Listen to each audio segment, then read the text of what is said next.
Combine your landlines, mobiles and collaboration tools into one unified solution with Vodafone One Net Business.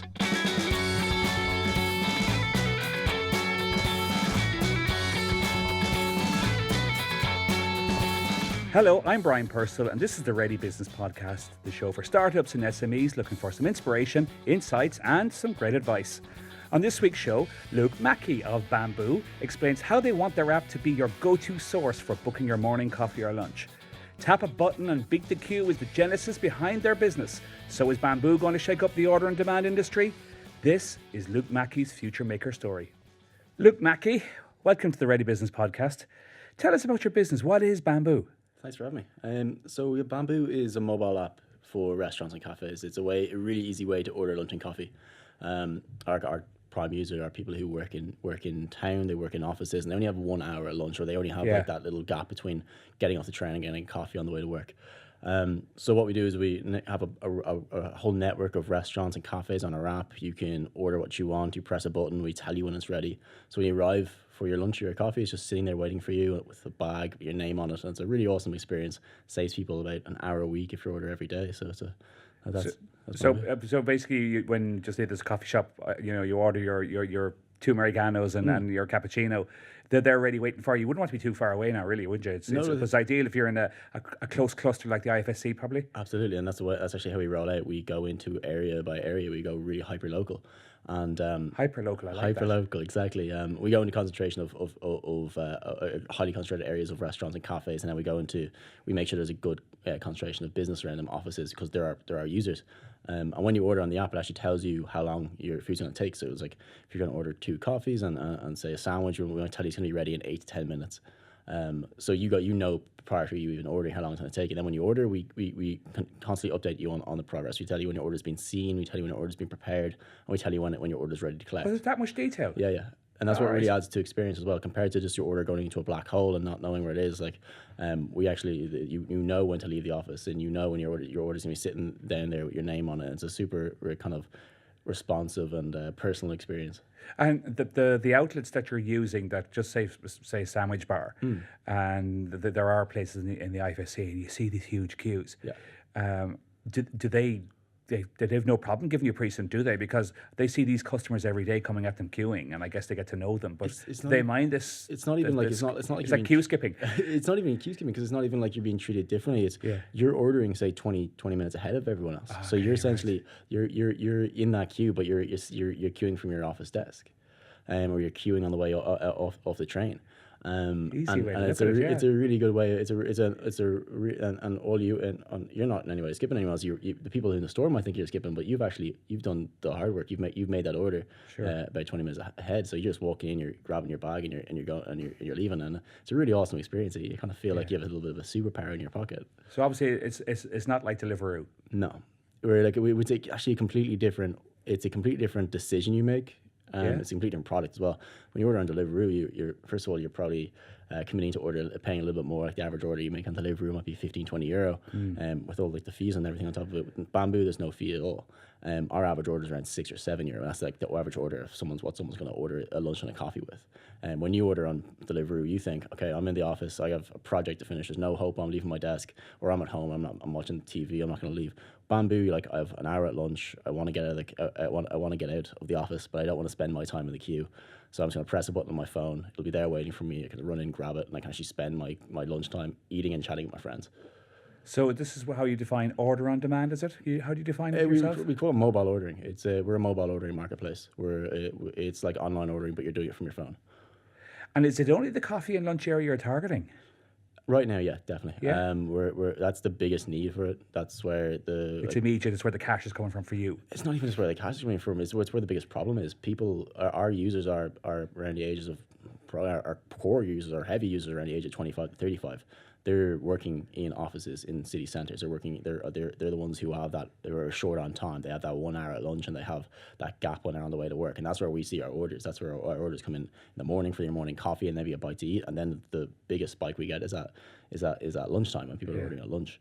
And that's because that's the biggest need for it. That's where if we were to do a dinner's more of a, okay, I've finished work, I'm going to chill out, and I might grab something on the way home. And we get a few of those orders. But it's usually like I have an hour and I need to get something into me quick because I got to get back to work at 1 o'clock or 2 o'clock. Yeah. Yeah, I suppose with coffees especially, we don't seem to mind spending money, do we? 1 or 2 times a day, maybe even 10 times a week. Yeah, exactly. Like I think The old instant coffee's gone. They all kept at the instant corner, coffee's isn't it? definitely gone. Yeah. Some But we people don't seem to mind that spend because I suppose it's small enough, isn't it? It's like €3 a cup of coffee. I mean, Yeah. I think we just pass it off. We don't even think about it anymore. Like I think the coffee the growth in the coffee market in Ireland was around 7 or 8% last year, which is crazy. And it's growing like that year on year. But it's crazy how like religiously people order coffee every morning. We see people who've ordered coffee every morning, Monday, Tuesday, Wednesday, Thursday, Friday, every day for the last year and a half. We have people who've made over 500 orders, same time, same place, same day. It's definitely when you order on an app like this, or when especially with coffee is such a religious thing. You get used to it and it becomes a kind of a trend that you do every day, and that's what I suppose we're kind of taking advantage of that, but we're also saving people a ton of time. Yeah. I suppose, like you said, it's that hyper local thing. You've got to have that intensity for all these coffees to make it worthwhile for you. Is that it? I suppose, yeah. Like we would we'd see people ordering really, really regularly. Like it also is like it's something you do every day. You get like when I order anyway. I know when there's something I might walk past and know that I got to order ahead, and so something clicks in your brain. So you might get off the train. Like actually, how I came up with the idea was from that actual problem. I'd be on my way to college every morning, and I knew that if I got a coffee every morning as well. So I had that kind of instinct. I had to get my morning coffee, or else my day wasn't going to go the best. So I'd stop in my local cafe. I'd get in the back of the queue, and I knew how long it would take to get from the queue to the coffee to the train station to get my lecture. Okay. So I ended up actually texting the baristas in the coffee shop. And that's kind of where the idea evolved from. I ended up texting them ahead, saying, "Listen, I want my Americano ahead, and it'll be there waiting for me." And I'd have to pay for it, of course, but that kind of is where the idea evolved from. And I just kind of went from there. I was like, this should be an app. I should be able to press a button on my phone. I should have it ready waiting for me when I arrive. Okay. So it's like something, but like, something that's such a small transaction, do you find people that they care about ordering in advance, or you'd be surprised. Yeah, you will be surprised. Like I know it's a small transaction, but these are transactions that people are making every day. These are it's not like people when a lot of people when people order on Bamboo, they order probably 2-3 times a week, compared to ordering a coffee. Like the thing about coffee is you do get it every day. If it's not with something like maybe like one of the delivery apps, you might use a Just Eat or Delivery. You might use it every 2-3 weeks or once every month. With us, we have like that regular user, and that's where it counts as well. And that's where the stickiness comes from, and that's where they tend to order lunch with as well. Like they have that, they get that addiction to it, I suppose. And what other kind of transactions are you doing there? What other kind of stuff, if you like, or what are people ordering as well as coffee? Burritos are huge. Really? Yeah. Yeah, exactly. Like we have a few burrito bars on board. We're going more into, I suppose, the full service restaurant space as well, where we have like we're bringing on things like burger places now. We're bringing on places that would be maybe seen as dinner time places, but people are having have access to them at lunch because they don't have to wait. Yeah. Like we have pizza places on board. We have a lot of it is QSR. It's quick service restaurants. It's places that they're built purely to take advantage of that lunch trade. Like we have a ton of places who are spinning out sandwiches, spinning out salad boxes. They're like that's the kind of what's on trend now. Right. That's what people are. It's good quality, high. It's good quality food that pumped out at high volume. Boxes of lettuce and tomatoes. Exactly. That's it. Yeah. Right. Yeah. I've always. I remember seeing a couple of salad bars recently, and people come out with boxes of lettuce. Anyway, that's just my thing, I guess. So tell me, do you come from an entrepreneurial background yourself, Luke? I think I've always worked. I don't think there's ever been a point in my life, whether when I was a child, where I didn't find a way to make money. Whether it was when I was selling Christmas trees every year when I was probably about 9, 10, 11, 12. Yeah, exactly. Who threw you out there selling Christmas trees? Was it your mom or your dad? Me. I went up the road and begged for a job, and then it was just like I was selling bike parks. So I was working in school. Like when I finished college, when I was in college, I actually started a marketing company with a friend of mine, and we just did bespoke campaigns for like restaurants and cafes, and did like promotional videos. And I kind of midway through college, I had this problem, and I was like, I kind of want to build a product, and I want to see what that's like. And I met my co-founder halfway through college, or halfway through my final year of college, and we kind of just researched it and made sure this is something we're jumping into is actually a viable company. And we both finished college. We started building it. What did you do? What did you study in college? I studied marketing. Yeah.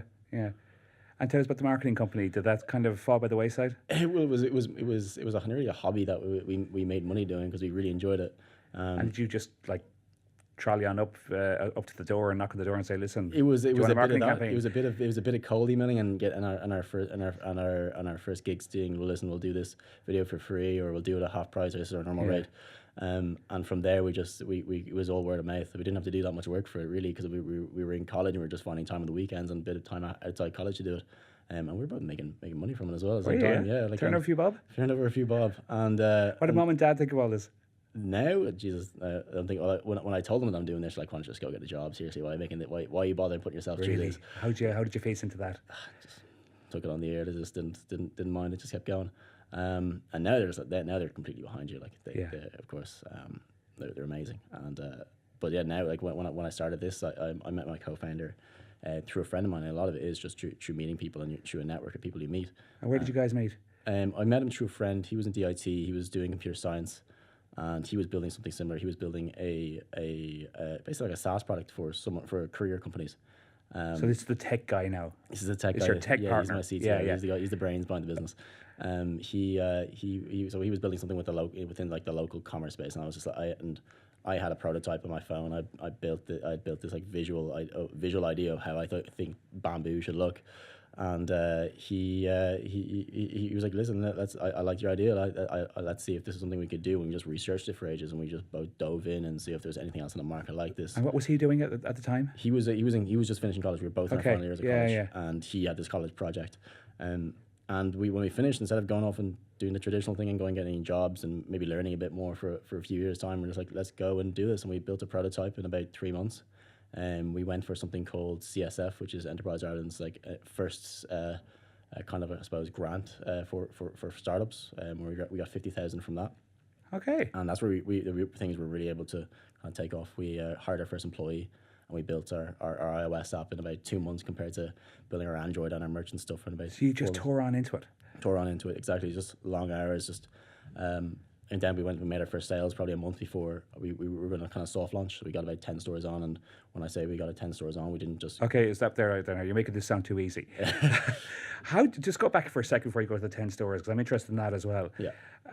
To start a business out of college with a tech guy just out of college, like what's it like to get that bond together, that trust going? Because two of you are kind of you're putting your careers on hold here. Now, obviously, you're going to make a career, but he had to trust me as well. There was a lot of definitely. Like, did it take long for the pair of you to bond? I think our personalities were kind of perfect for each other. I think if you're both Methodists, we both have we have very different personalities, but it works very well. We work very well together. Is he the opposite to you? A little bit, yeah. So he's the man who's the head down, and he's working the software. And he's more of the realist, and I'm more of the optimist, I suppose. So is he holding you back a little bit? No. But he would look. I would like, let's do this, and he might just like I might be all the way up here, and he might be like in the middle, and just like show you what we really should be doing. Yeah. Let's get realistic here, Luke. Like, maybe, come on. yeah. But no, we built a prototype that wasn't easy either. We had to test it. We had to find people to use it. So we were in this like co-working space in Dublin 8 called the Guinness Enterprise Centre. Yes. And they had a little. Sarah's over there. Yeah, exactly. Yes. And they had a little cafe in there, and we put like a really kind of janky Android app in there, and we got as much people as we possibly had just to use it for a month or two, and from that we just entered as much of these we try to talk to as much angel investors as we possibly could. We tried to enter as much of the Enterprise Ireland grants we could, and we finally got to pitch for Enterprise Ireland's CSF grant, which is Competitive Start Fund. Okay. And we finally got it, and that's where we could really we hired our first employee. Right. And we moved office. And so something tells me you were the persuader. You're out there. You're the salesman. That would be me. You're hitting the street. Yeah, exactly. You're doing the sales and the marketing. You have the vision. Yep. Yeah. Yeah. Okay. So that was So we got that. We found an iOS developer. We probably spent a month. We probably spent about 4 months building our everything bar iOS, and then we probably spent a month building iOS over Christmas of 2016, going into 2017, and we kind of soft launched into our first stores. And tell me about that now. How do you rocking up to a place and you got 10 stores in one go? We had to go live with 10 stores. I think you can't just go live with 1 or 2 stores. You got to do 10. Of course you do. Silly me. Yeah.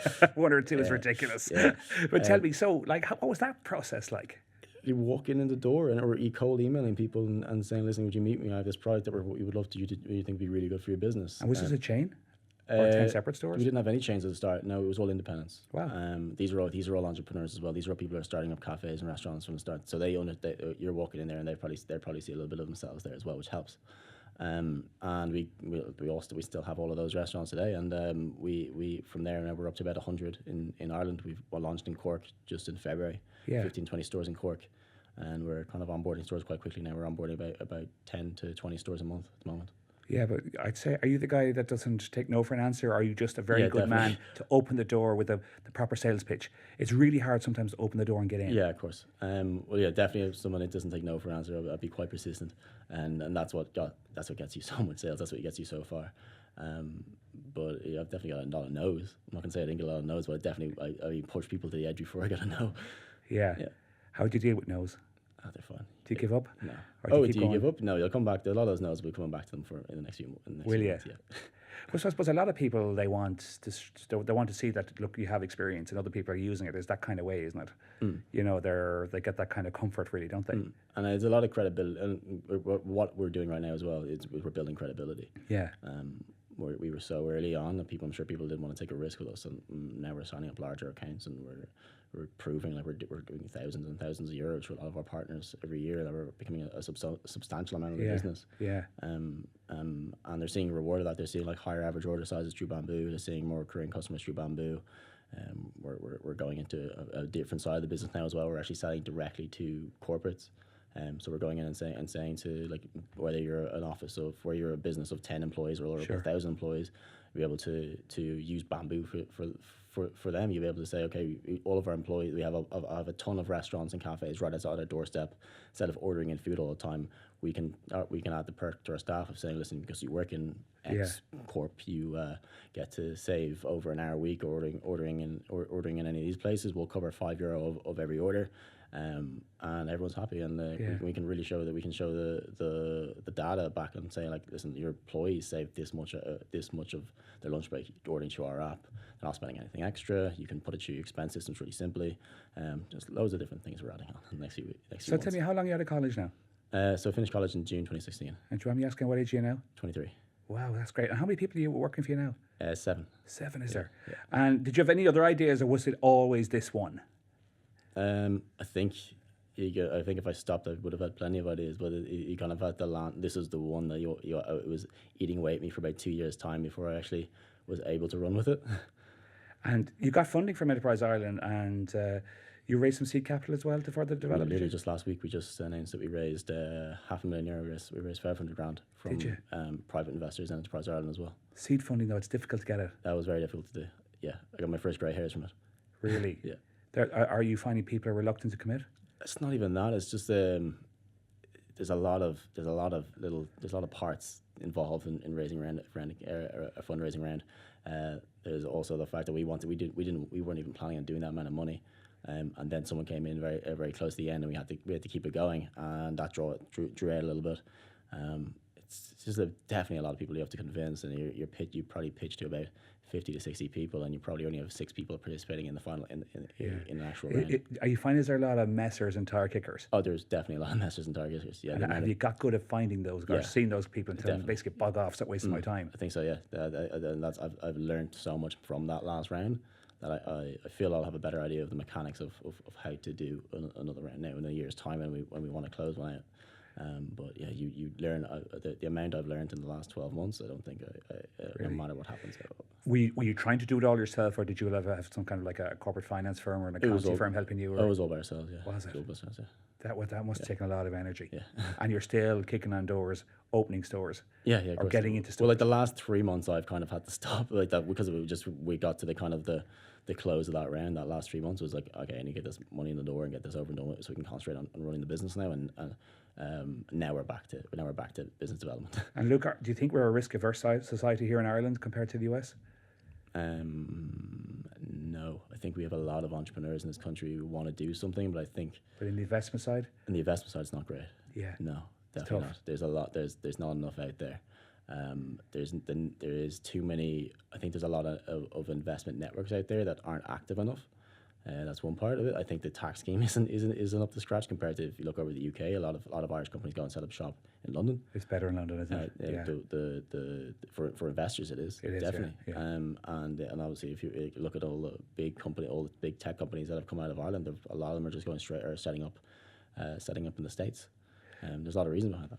So tell us about the future. Where is Luke going to be? I mean, are you going to go international with this? Yeah, definitely. So this Because year, we're in Dublin and Cork at the moment, are we? Dublin and Cork at the moment, we want to do 2 new international cities this year. So we want to go into UK this year. That could be either, we haven't even decided fully whether that's going to be Manchester or whether that's going to be London. Yeah. And then we're going to do Singapore in Q4. So we'll be out there at the end of summer.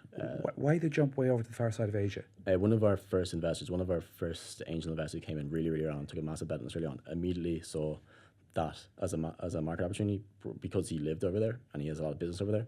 He was out there for about 15 years. And he's back in Ireland now, but about 90% of his business is based in Singapore, and he still sees that opportunity for us out there, and we've seen it as well. They're the highest adopters of mobile technology. Really? They're an English-speaking city. It's all professionals as well. It's all It's so dense, isn't it? It's it's highly dense city which is perfect for us. And they're really the food. They love food over there. So we're gonna head out there I'm heading out there for the first time. We've already had our CFO out there. He was actually our investor. He's been out there and still sees a massive opportunity. We've been dealing with Enterprise Ireland out there as well, and we have a development firm out there who want to roll us out initially, just be our launcher in the city. Because I was wondering what the funding costs to go to a new market. Is it easy to go to a place like that because it's so dense? And he said they're early adopters. Is there much marketing involved to get you out there? Yes and no. By the time we get there, if we were to do it now, yes, it'd be expensive. If we were to do it depending on our roadmap and how we want to acquire users and how we want to sell to users, partly down to what I'm saying about the business, our business product. That'll be part of what we go out there. We'll have to be very, very easy for us. We're building our product right now, so it's super easy to drop into cities. Right. So that's what we're doing the first 6 months. Who's going to knock on the doors out there and tell people about Bamboo? Well, that'll be me at the start anyway, and some of the people we have on the ground there at the moment. They're quite good at it. Is there anything comparable to you internationally? Internationally, we've definitely seen people pop up in the States. We haven't seen anyone in Europe. We haven't seen anyone really to the extent of what we want to do in Asia. There's obviously things like WeChat, and there's like Uber Eats and Deliveroo, of course, but there's nothing to what we're exactly trying to do, and nothing that is identical to our roadmap yet. Why do you think the deliver on demand market exploded so much in recent years? Do you think there's potential on the other side with order on demand? Definitely. I think there was actually the reason for why people did it, why people became more inclined to it was because of technology, because we built the tech to enable people just to press a button on their phone and have a car brought to them, or press a button on their phone and have their food brought to them. And now we're trying to fulfill that need for internally. So I want to press a button on my phone and I want to have my lunch ready when I arrive, that kind of thing. So that was the reason we built Bamboo, was because we looked at that. We saw the change in consumer behavior, and we saw how this is where the puck is going. And that's what we thoroughly believe in. We're at the start of it. We're at the start of this as being a massive ordering trend. They say by 2020, 10% of all restaurant orders in the States will be done through mobile ordering. That's actual mobile ordering. That isn't online ordering. So I like the way you've pivoted, because you've gone into corporates.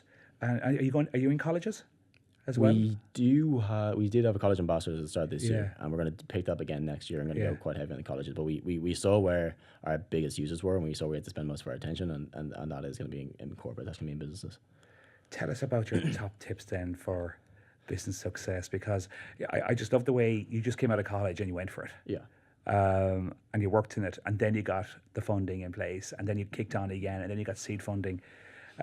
You've had quite it's been a rapid rise of a journey that you've gone through. Literally in 2 years, is it? Yeah. And you're already employing 6-7 people. Yeah. So, tell us, give us your wisdom, oh young one. Well, I always get asked a lot by students. People who I was there, and I was in my second year of college, and I wanted to do this, and I didn't know what to do. I get asked all the time about, I have an idea and I don't have a technical co-founder, and I don't know what to do with it. But one thing, I'll give you one example of one thing that I did that really helped was it's really easy to build a prototype, and people don't understand that. Going up to someone and pitching your idea and literally just saying it face to face is not as valuable as showing them in your hands. If you can take out your phone and show this is what it's going to look like, this is how it's going to work. Have it ready. This is going to be it's 10 times more effective than saying, oh, I had this idea, because everyone's got an idea. But if you can take that step and learn how to just make a prototype and get it on your phone or show them in pictures, it makes it so much better. And there's things out there like Sketch, which is like a design tool. You can make wireframes of your app, and you can make them like motion. You can make them usable by putting them in something called Envision. These are all free pieces of software you can download if you're a student. And that's something that definitely got me. That I wouldn't be here if I didn't have things like that, because I'd be still out there pitching my idea, and I would have looked like a lula. Tell me though, a lot of people want to go and no matter what age they are, try the online space. You're always told that that's where things are happening now. But do you have to have the tech person with you? Are they as important as the person with the vision and the marketing, the selling? If you're building a tech company, you have to have a tech person. You have to have a tech person. Or else you're going to be... Simple as that. Yeah, definitely. I think especially if you are a first-time founder, go find a co-founder who can build it for you, because you're gonna spend, because you have no idea how much money, how much things cost. So you got to give them a piece of the action. Exactly. You got to give them a piece of action, give them half it, and go and build it. And you're 21, you're 22, and you can kind of look back at it in 3 or 4 years' time and see if it was the right decision. Top tips for selling and marketing.